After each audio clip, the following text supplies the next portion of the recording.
వీడియోలో నేను బొంబాయి రవ్వ ఉప్మా రెసిపీ తయారీ విధానం చూపిస్తానండి. ఉప్మా ఇష్టం లేనోళ్ళకి కూడా ఇలా చేసి పెట్టండి, చాలా ఇష్టంగా తింటారు. ఇంకా ప్రాసెస్ చూసేద్దాం. అందరికీ నమస్తే, welcome back to my channel. నేను మీ నాగలక్ష్మి. ముందుగా ఇలా పొయ్యి మీద ఒక కళాయిని పెట్టుకొని ఒక కప్పు నిండుగా బొంబాయి రవ్వ, అదే సుజీ రవ్వ అంటారు కదండి, దాన్ని ఇలా కళాయిలో వేసుకొని చక్కగా వేగించుకోవాలి. మంట అనేది మీడియం ఫ్లేమ్లో పెట్టుకొని చక్కగా కలుపుకుంటా గోల్డెన్ కలర్ వచ్చేంత వరకు వేగించుకోవాలి. మంట అనేది మీడియం ఫ్లేమ్లో పెట్టే వేగించుకోవాలి. ఇలా వేగించడం వల్ల ఉప్మా చాలా టేస్టీగా ఉంటుందండి. ఇలా చిన్న చిన్న టిప్స్ పాటిస్తే ఉప్మా చాలా టేస్టీగా వస్తుంది. ఇంక ఇలా ఈ కలర్ చేంజ్ అయిన తర్వాత ఇలా ఒక ప్లేట్లోకి తీసేసుకొని పక్కన పెట్టుకోవాలి. మళ్ళీ అదే కళాయిలో కొంచెం ఆయిల్ యాడ్ చేసుకోవాలి. ఈ ఆయిల్ హీట్ అయిన తర్వాత దీనిలోకి తాలింపు దినుసులను యాడ్ చేసుకోవాలి. జీలకర్ర, ఆవాలు, పచ్చిశనగపప్పు, సాయిగుళ్ళు ఒక్కొక్క పావు టేబుల్ స్పూన్ వరకు తీసుకొని యాడ్ చేసుకోవాలి. 2 టేబుల్ స్పూన్ల పల్లీలను తీసుకొని యాడ్ చేసుకోవాలి. 1 టేబుల్ స్పూన్ జీడిపప్పును తీసుకొని వీటిని కొద్దిగా వేగనివ్వాలి. ఇవి కొంచెం వేగిన తర్వాత ఒక పచ్చిమిర్చిని ఈ విధంగా చిన్న ముక్కలుగా కట్ చేసి యాడ్ చేసుకోవాలి. తర్వాత ఒక చిన్న ఆనియన్ని ఇలా బారుగా సన్నగా కట్ చేసి యాడ్ చేసుకోవాలి. ఇందులోనే కొంచెం కరివేపాకుని యాడ్ చేసుకోవాలి. వీటన్నిటిని చక్కగా కలుపుకొని వేగించుకోవాలి. ఇంకా ఆనియన్స్, పచ్చిమిర్చి మనం వేసిన అన్నీ కొంచెం వేగిన తర్వాత దీనిలో ఒక క్యారెట్ని ఈ విధంగా చిన్న ముక్కలుగా కట్ చేసి యాడ్ చేసుకోవాలి.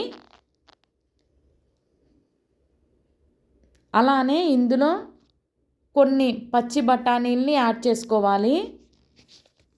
వీటిని కూడా చక్కగా కలుపుకొని కొంచెం వేగనివ్వాలి. అనే వీడియోని స్కిప్ చేయకుండా చివరి వరకు చూడండి.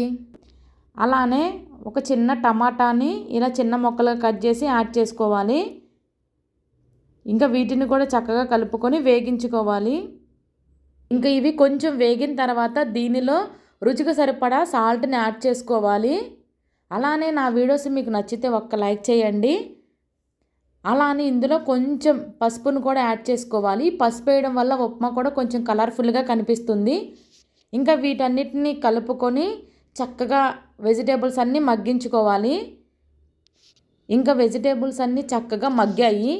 ఇప్పుడు మనం ఏ కప్పుతో అయితే రవ్వను తీసుకున్నామో అదే కప్పుతో 4 కప్పుల వరకు వాటర్ని యాడ్ చేసుకోవాలి.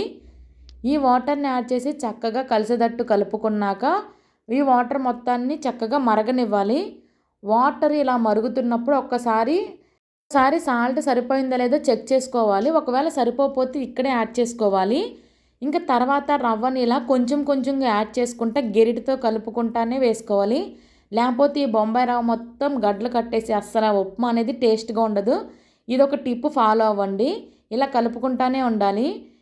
ఇంకా రవ్వ వేసిన తర్వాత చక్కగా ఎక్కువసేపు ఉంచవసరం లేదు. ఒక 2 to 3 మినిట్స్కి ఇది ఇలా దగ్గరగా అయిపోతుంది. ఉప్మా ఈ కన్సిస్టెన్సీలోకి వచ్చిన తర్వాత స్టవ్ ఆఫ్ చేసేయాలి. లేదంటే ఇంకా దగ్గరగా అయిపోయి అసలు తినలేము. ఇంక ఇలా ఉంటేనే మనం తినే టయానికి చక్కగా బాగుంటుంది. ఎవరికైతే ఉప్మా ఇష్టం లేదో అలాంటి వాళ్ళకి ఈ వీడియోని షేర్ చేయండి. అంతేనండి, నా వీడియో మీకు నచ్చితే ఒక లైక్ చేయండి. మీ ఫ్రెండ్స్ అండ్ ఫ్యామిలీకి షేర్ చేయండి. అంటే టేస్టీ అండ్ సింపుల్ రెసిపీస్ కోసం నా ఛానల్ని ఇప్పుడే సబ్స్క్రైబ్ చేసుకోండి. Thanks for watching. Bye bye.